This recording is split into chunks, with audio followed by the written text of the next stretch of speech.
Hello everyone, welcome back to my channel. जय महाकाल।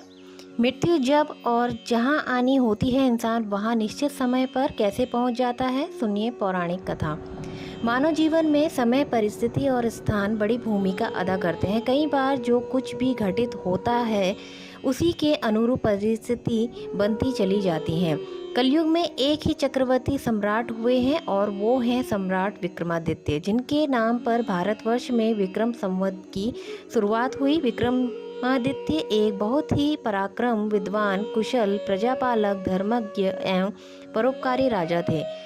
राजा विक्रमादित्य अपनी प्रजा को पुत्र व्रत प्यार करते थे तथा रात्रि में वेश बदलकर अपनी प्रजा के हालात और कुशलता जानने के लिए नगर भ्रमण हेतु निकल जाया करते थे। एक बार यूं ही राजा विक्रमादित्य वेश बदलकर देर रात्रि में नगर भ्रमण हेतु निकले। भ्रमण करते करते अमृत बेला का समय हो गया।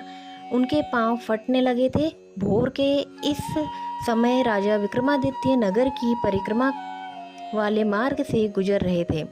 मार्ग की दूसरी ओर घना जंगल प्रारंभ हो जाता था। अचानक राजा ने देखा कि एक नौजवान लकड़हारा कंधे पर कुल्हाड़ी लिए जंगल में प्रवेश कर गया और लकड़ी काटने के लिए एक ऊंचे वृक्ष पर चढ़ गया। तत्काल ही राजा विक्रमादित्य ने देखा कि एक भयानक रीछ दौड़ आया और उसी वृक्ष पर चढ़ने लगा जिस पर वह नौजवान लकड़हारा लकड़ी काट रहा था। रीछ को वृक्ष पर चढ़ते देख कर राजा को बड़ा अचंभा हुआ, क्योंकि रीछ तो वृक्ष पर कभी नहीं चढ़ सकता। उस नौजवान लकड़हारे ने जब रीछ को अपनी ओर आते देखा तो उसके हाथ पांव फूल गए। भय के कारण उसके हाथ से वृक्ष की टहनी छूट गई और वह पृथ्वी पर गिर कर उसके प्राण पखेरु उड़ गए। तब रीछ वृक्ष से नीचे उतरा और राजा के देखते ही देखते उसने एक सुंदर लड़की का रूप धारण कर लिया और जंगल के समीप ही स्थित एक कुएं की जगत अर्थात मुंडेर पर जाकर बैठ गई। राजा दूर खड़ा कौतूहल से यह सब देख रहा था और सोच रहा था कि यह लड़की बना हुआ रीछ अब क्या करेगा। थोड़ी ही देर में राजा के दो सिपाही जो रात्रि गश्त पर थे उधर आ निकले और इत्तेफाक से दोनों सिपाही आपस में सगे भाई थे। छोटे भाई की नज़र जब कुएं की मुंडेर पर पड़ी तो भाई से बोला, देख भाई, कितनी सुंदर लड़की बैठी है, मेरा मन कर रहा है कि मैं इससे विवाह कर लूं। बड़ा भाई बोला, भाई, बड़े भाई के होते हुए छोटा भाई कैसे विवाह कर सकता है? बड़ा होने के नाते पहले इससे विवाह तो मैं ही करूँगा। तब छोटा भाई बोला, इससे पहले मैंने देखा था इसलिए इससे विवाह तो मैं ही करूँगा। तब बड़ा भाई बोला, हम व्यर्थ ही झगड़ा कर रहे हैं, क्योंकि इस लड़की से हमने पूछा ही नहीं कि वह क्या चाहती है। क्यों ना हम इस लड़की से ही पूछ लें। यह हम दोनों में से जिसे पसंद करेगी वही इस लड़की से विवाह कर लेगा। इस प्रकार आपस में निर्णय कर दोनों भाई ने उस लड़की से प्रश्न किया कि हे सुंदरी, आप कौन हैं और यहाँ क्या कर रही हैं? तब वह लड़की बोली, मैं पास के ही गांव में रहती हूँ और अपने पति की तलाश में निकली हूँ। छोटा भाई बोला, तुम्हारा पति कहाँ है? तुम चाहो तो उसे ढूंढने में हम तुम्हारी सहायता कर सकते हैं। तब वह लड़की बोली, अभी तो मैं कंवारी हूँ और किसी योग्य वर की तलाश में निकली हूँ। तब छोटा भाई बोला, हम दोनों भाई भी अभी कुंवारे हैं, यदि तुम चाहो तो हम में से किसी एक से विवाह कर सकती हो। लड़की बोली, मैं तुम दोनों में से एक से विवाह कर लूँगी, परंतु मेरी एक शर्त है। दोनों भाई बोले, क्या शर्त है तुम्हारी? लड़की बोली, तुम दोनों में से जो अधिक बहादुर होगा मैं उसी से विवाह करूँगी। इतना सुनते ही दोनों भाई स्वयं को एक दूसरे से श्रेष्ठ सिद्ध करने की इच्छा रखते हुए आपस में युद्ध करने लगे। लड़ते लड़ते दोनों भाइयों ने तलवारें निकाली और एक दूसरे के पेट के आर पार कर दी। इस प्रकार तड़प तड़प कर दोनों भाइयों ने अपने प्राण त्याग दिए। तब वह लड़की जोर जोर से हंसने लगी और उठकर एक दिशा की ओर चल पड़ी। यह लड़की नहीं छलावा, अब क्या आगे करेगी? ऐसा सोचते हुए राजा विक्रमादित्य भी थोड़ी थोड़ी दूरी रखते हुए उस लड़की के पीछे पीछे चलने लगे। अब तक सूर्य नारायण भी पूर्ण रूप से उदय हो चुके थे, परंतु सम्राट विक्रमादित्य एक रीछ के वृक्ष पर चढ़ने और फिर एक सुंदर कन्या का रूप बदलने की विचित्र घटना अपनी आंखों से देखकर अपनी सुध-बुध खो बैठे थे। उन्हें अपनी भूख, प्यास व राजपाट के विषय में कुछ भी ध्यान ना रहा। ध्यान रहा तो केवल उस रहस्यमय सुंदर कन्या के विषय में जानने की जिज्ञासा।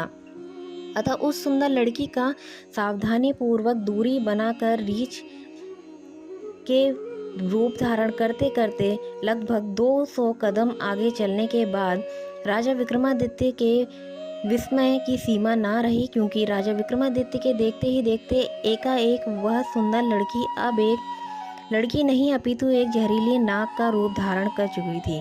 वह जहरीला नाग अब तेजी से आगे बढ़ने लगा। कुछ दूरी आगे चलकर एक नदी बह रही थी। वह भयानक नाग नदी के किनारे पहुंचकर कुछ क्षण रुका और राजा के देखते ही देखते नदी में कूद गया। नदी के बीचों बीच एक नाव चल रही थी जिसमें 20-25 लोग सवार थे। वह जहरीला नाग उस नाव की तरफ बढ़ने लगा। राजा विक्रमादित्य किनारे पर खड़े होकर यह सब कुछ देख रहे थे। देखते ही देखते वह जहरीला नाग उस नाव में कूद गया। नाग पर नजर पड़ते ही गांव के लोग नाव में जो सवार थे भगदड़ मच गई और अपनी जान बचाने के लिए लोग नाव से पानी में कूदे। उनमें से जो लोग तैरना जानते थे वह तो तैरकर नदी से बाहर निकल गए और जो तैरना नहीं जानते थे वे सभी लोग पानी में डूबकर मर गए। थोड़ी देर के बाद वह नाग नदी के बाहर निकला और नदी के किनारे किनारे आगे बढ़ने लगा। सम्राट विक्रमादित्य उसके पीछे पीछे चलने लगे। कुछ दूर जाकर राजा विक्रमादित्य को एक बार फिर आश्चर्यजनक होना पड़ा, क्योंकि नाग ने एक बार फिर अपना रूप बदला और वह एक वृद्ध ब्राह्मण के रूप में था। राजा विक्रमादित्य ने सोचा कि इस रहस्यमय प्राणी के विषय में जानकारी लेने का अब उचित अवसर है, क्योंकि इस समय यह एक वृद्ध ब्राह्मण के रूप में है। अब मैं इसके बारे में सुगमता से पूछ सकता हूँ। यह सोचकर राजा विक्रमादित्य शीघ्रता से उसके पास पहुँचे और उस रहस्यमयी ब्राह्मण की ओर बढ़ने लगे। राजा विक्रमादित्य उस रहस्यमयी ब्राह्मण का पीछा कर रहे थे। अब राजा विक्रमादित्य तेज तेज कदमों से चलते चलते उस वृद्ध ब्राह्मण के सम्मुख पहुंच गए और उसे हाथ जोड़कर प्रणाम किया। वृद्ध ब्राह्मण ने भी हाथ उठाकर अभिवादन स्वीकार किया। तब राजा विक्रमादित्य ने उससे प्रश्न किया कि आप कौन हैं? वह बोला, तुम्हें दिखाई नहीं देता? ब्राह्मण हूँ। राजा बोला, आप असत्य बोल रहे हैं, आप ब्राह्मण तो नहीं हैं। वह बोला कि फिर आप ही बता दो कि मैं कौन हूँ। राजा बोला, तुम तो वो नहीं जो नजर आ रहे हो। वह बोला, मैं जो भी हूँ तुम्हें इससे क्या लेना देना है? तुम अपने काम से काम रखो और अपना रास्ता नापो। राजा बोला, मैं सच्चाई जाने बिना आपका पीछा नहीं छोड़ूंगा, आपको सच्चाई बतानी पड़ेगी। वह बोला, मैंने तुम्हें बताया तो है कि मैं एक ब्राह्मण हूँ। राजा बोला, मुझसे झूठ बोल रहे हो। आप झूठ नहीं बोल सकते। मैं आपका तब से पीछा कर रहा हूँ जब आप रीछ बने थे। उस समय आपने उस नौजवान लकड़हारे को मारा, फिर आप एक सुंदर कन्या बने और दोनों भाइयों को मारा, एक दूसरे के हाथों मरवा दिया। फिर आपने एक जहरीले नाग का रूप धारण किया, नदी में छलांग लगा दी और नदी पार कर रही नाव में घुस गए और तुम्हारी दहशत से नाव सवार यात्रियों में भगदड़ मच गई। नाव पलट गई, आधे यात्री नदी में डूबकर मर गए। अब आपने वृद्ध ब्राह्मण का रूप धारण किया हुआ है। अब सीधी तरह से सच सच बता दो कि आप कौन हो। वह बोला, यदि ना बताऊं तो? यह सुनकर राजा ने अपनी तलवार निकाल ली और बोले, तो फिर मरने के लिए तैयार हो जाओ। तुम जानते नहीं यह राजा विक्रमादित्य की नगरी है और मैं राजा का वफादार नौकर हूँ। इस धर्मात्मा राजा की नगरी में इतने लोगों की जान लेकर तुम जीवित बचकर नहीं जा सकते। अब मरने से पहले जल्दी से बता दो कि तुम कौन हो। राजा विक्रमादित्य की यह बात सुनकर वह वृद्ध ब्राह्मण जोर से खिलखिलाकर हंस पड़ा और बोला, मैं जानता हूँ कि यह महाप्रतापी सम्राट विक्रमादित्य की राजधानी है और मैं यह भी जानता हूँ कि तुम ही विश्व प्रसिद्ध सम्राट विक्रमादित्य हो। फिर भी एक बात जान लो कि तुम मुझे नहीं मार सकते हो, बल्कि एक दिन ऐसा आ जाएगा कि मैं ही तुम्हें मरने के लिए विवश कर दूंगा। उसके यह बोल सुनकर राजा विक्रमादित्य सोचने लगे कि जिसने इस वेश में भी मुझे पहचान लिया है वह कोई छोटी मोटी हस्ती तो नहीं हो सकती। तो राजा विक्रमादित्य थोड़े विनम्र होकर बोले, अब आपने मुझे पहचान ही लिया है तो कृपया आप बताएं कि आप वास्तव में कौन है। तब मैं वह ब्राह्मण बोला, किसी ने सत्य ही कहा है कि संसार में 4 प्रकार के हट प्रसिद्ध है: राजा हट, बाल हट, त्रिया हट, योग हट। तुम राजा हो, राजहट पर अड़े हो, बिना मेरी सच्चाई जाने तुम मानोगे नहीं, इसलिए मुझे तुम्हें बताना पड़ेगा कि मैं कौन हूँ। अतः राजन, अब ध्यान लगाकर सुनो कि मैं कौन हूँ, तुम्हारी राजधानी में क्यों आया हूँ। तब उस वृद्ध ब्राह्मण ने बताना शुरू किया कि मैं तुम्हारे राजधानी में कौन और किस लिए आया हूँ। जो भी मैं बताऊंगा, एक एक शब्द ध्यान लगाकर सुनना। मेरा नाम काल है। तुम जानते हो, इस संसार में जितने प्राणी जन्म लेते हैं उनकी मृत्यु निश्चित है। इसलिए इस भूमि को मृत्युलोक भी कहा गया है। जब प्राणी माता के गर्भ में आता है तो उसके पूर्णांग बनने के बाद आत्मा उसमें प्रवेश करती है, अर्थात वह सजीव हो उठता है। उसी प्रकार उसकी मृत्यु का समय, स्थान और परिस्थिति, अर्थात मृत्यु किस प्रकार से होगी, यह भी विधाता की ओर से निश्चित कर दिया जाता है। राजन, तुम यह भी जानते हो कि दुनिया के हर प्राणी के जन्म मरण का लेखा जोखा चित्रगुप्त के पास है। जब भी किसी प्राणी की मृत्यु का समय आता है तो वह धर्मराज को सूचित करते हैं। अब क्योंकि सभी प्राणियों की मुक्ति यानी मृत्यु का विभाग भगवान शिव के पास है, अतः धर्मराज उस प्राणी को मृत्यु प्रदान करने की आज्ञा भगवान शिव से मांगते हैं। जब भगवान शिव आज्ञा दे देते हैं तो धर्मराज मुझे अर्थात काल को आज्ञा देते हैं। तब मैं मृत्यु लोक अथवा पृथ्वी पर आता हूँ। मुझे यह पता होता है कि किस प्राणी की किस समय, किस स्थान पर और किस परिस्थिति में मृत्यु होगी। मैं उस प्राणी को निश्चित समय पर उसी निश्चित स्थान पर लेकर जाता हूँ अथवा पहुँचा देता हूँ जहाँ पर उसकी मृत्यु लिखी हुई है अथवा निश्चित है, और जिस प्रकार से उसकी मृत्यु लिखी गई है मैं उस स्थान पर ऐसी ही परिस्थिति अथवा हालात बना देता हूँ। उस लकड़हारे को मैंने नहीं मारा। राजा विक्रमादित्य बोले, तुम फिर झूठ बोल रहे हो। मैंने स्वयं अपनी आंखों से देखा था कि लकड़हारे की मृत्यु का कारण तुम ही थे। वृद्ध ब्राह्मण बोला, बेशक कारण मैं था, लेकिन सांसारिक लोग तो यही समझते हैं कि लकड़हारे की मृत्यु वृक्ष से गिरकर वृक्ष की टहनी टूटने के कारण हुई है, और फिर मुझे तो मृत्यु देव धर्मराज के आदेश का पालन करना ही पड़ता है।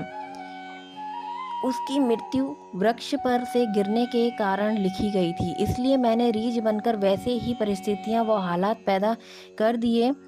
नहीं तो जरा सोचो कि यदि असली रीछ होता तो क्या कभी पेड़ पर चढ़ पाता? कदापि नहीं। परंतु वह तो मैं था और मेरे लिए कुछ भी असंभव नहीं है। अगर उन सब सिपाही भाइयों की बात करें तो उनको भी मैंने नहीं मारा। उनकी मृत्यु एक दूसरे के हाथों लिखी थी, अतः उनके लिए मुझे सुंदर लड़की बनना पड़ा। नाव में सवार कुछ लोगों की मृत्यु पानी में डूबने से लिखी थी, इसलिए मुझे भयानक नाग का रूप धारण करना पड़ा।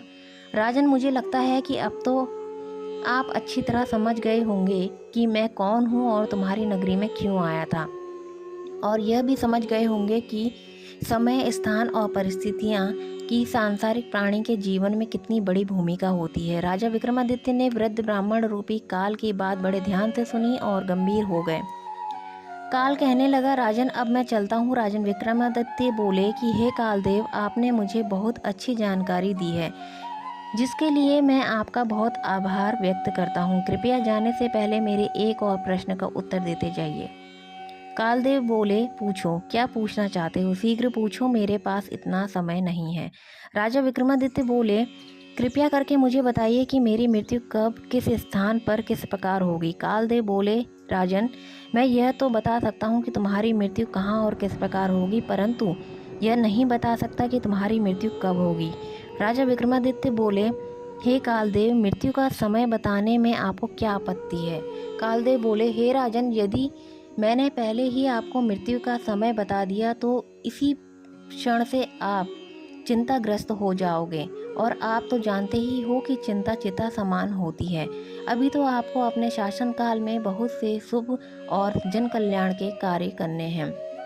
राजा विक्रमादित्य बोले, चलो, समय ना सही तो यह बता दो कि मेरी मृत्यु कहाँ और कैसे होगी।